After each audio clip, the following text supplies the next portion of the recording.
Labrīt maniem Facebooka draugiem un sekotājiem. Šodien es atkal pagatavošu kokteili, savu smūtiju, kā parasti es no rītiem gatavoju. Un padalīšos arī par linšeiku, kāpēc man daudzi Facebookā uzdeva jautājumu, kāpēc es lietoju linšeiku, ko man tas dod. Un nedaudz pirms pastāstu par šo pašu linšeiku, es nedaudz pastāstīšu savu stāstu. Tas bija jaunībā, praktiski tā, ka man piedzima bērni. Pēc tam es parādījās tādas asas vēdera sāpes, kas man bija regulāri. Un es ļoti bieži gāju pie ārstiem, es gāju pie ginekologiem, un visi mani izmeklēja, bet reāli man nevarēja atrast iemeslu, kāpēc tas tā notiek. Un man tās sāpes nebija katru dienu, bet viņas bija uznāca pašas no sevis, un tā, ka es vispār nevarēju neizkāpt no gultas, es varēju izkāpt no mašīnas, es pilnīgi neko nevarēju izdarīt. Un es biju pieradusi, es iztaigāju ārstus un sapratu, ka man iemeslu neatrada, un es sāku lietot nošpu, un tad es dzēru vienu nošpu, tad es 2 nošpas, man vairs nepalīdzēja, tad es 3 nošpas un 4 nošpas.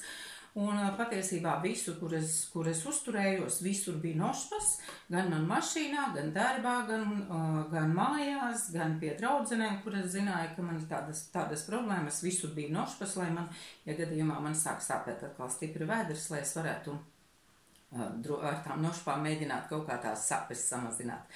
Un tā es biju pieradusi, un tā es ikdienā lietoju nošpu, taču nekas īsti nemainījās, man tāpat tās asās sāpes turpinājās. Zimzīno ienāca linšeiks, un es sāku lietot linšeiku. Viņu jaucu kā kokteļus. Sākumā mēs viņu nejaucu kā smūtijā, vienkārši sajaucu ar ūdeni, ar 200 ml ūdens vai pienu, un es sāku lietot šos kokteļus. Un pēc 3 mēnešiem es pamanīju pati sev, ka reāli man šobrīd nav nošpa bijusi vajadzīga. Un tā es šobrīd šo kokteili lietoju ilgtermiņā, jo manā zāļu skapītī praktiski man nav tāda zāļu skapīšā, un manā zāļu skapītī vairs nav nošpa, un šobrīd, ja man uznāk asas sāpes vēderā, tad tās ir parasti tad, ja es reizēm ieeju kafejnīcā, un ja tā karbonāde ir cepta vecā eļļā, tad reāli man vēders uzreiz jūt, un reizēm man sāp vēders.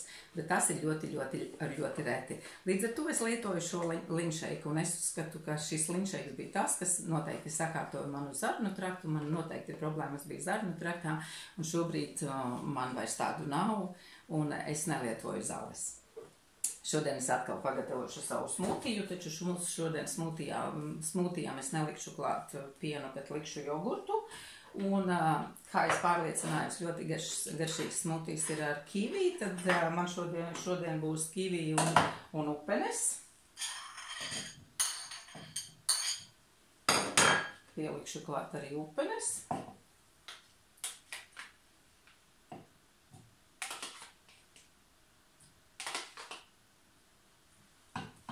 Viņš man noteikti būs biezāks kā citi. Re, kur man ir jogurts.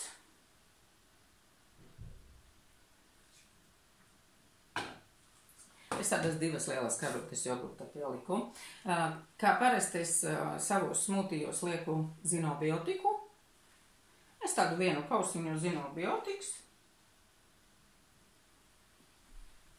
Tā es aizmirsu vitamīnus.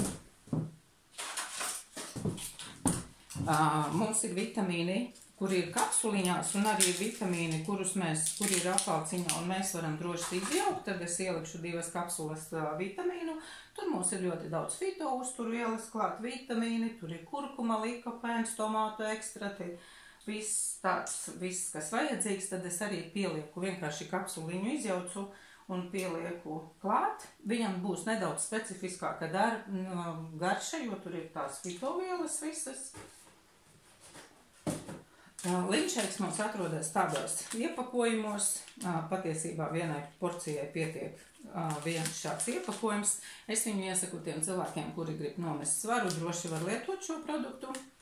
Vienkārši aizstājam ar šādu smūtiju, aizstājam vienu ēdienreizi, un vairāk citu neko mēs neēdam. Tad es arī pielieku to klāt.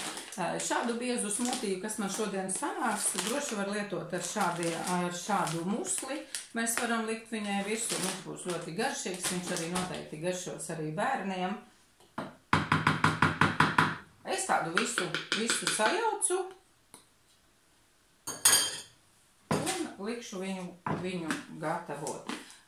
Patiesībā, ja es paņemu savu ēdienkarti, tad manā ēdienkartē vispār nav nemaz baltmaizes, manā ēdienkartē vispār nav nemaz desu.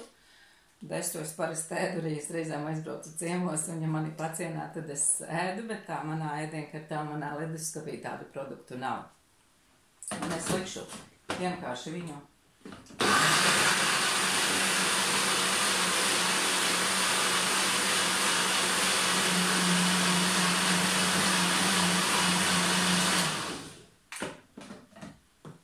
Un es iegūtu tādu ļoti biezu masu, kā es teicu, mēs viņu varam, teiksim, droši likt uz muslēm, mēs viņu varam droši uz putrām bērniem uzlikt virsū odziņas, un noteikti bērniem labāk garšos tāds smūtijs. Patiesībā, kur gribam, tur mēs viņu liekam.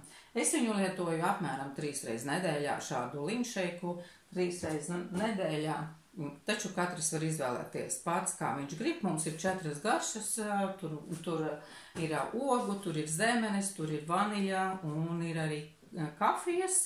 Droši mēs viņu varam pamainīt, lai neapnīk garša, jā, tad katrs izvēlēs kādu grib, es viņu pamainu tad, lai man nebūtu tā, ka tikai, jo tās ogas ir apnikušas. Ja, tad šādā veidā mēs ļoti ātri varam pagatavot brokastis. Un šādus smūtijus droši var gatavot arī sportisti. Viņiem būs ļoti noderīgi pie visiem smagajiem treniņiem, jo te ir daudz vitamīnu. Mēs labāk pabarosim savu organismu un, teiksim, treniņam pie lielas slodzes arī, teiksim, neprasīsies tik ātri, negribēsies tik ātri ēst. Tas bija tā ļoti īsi par smūtiju un par manu iegūmu, sākot lietot linšeiku. Lai visiem forša dienā un līdz citai reizei!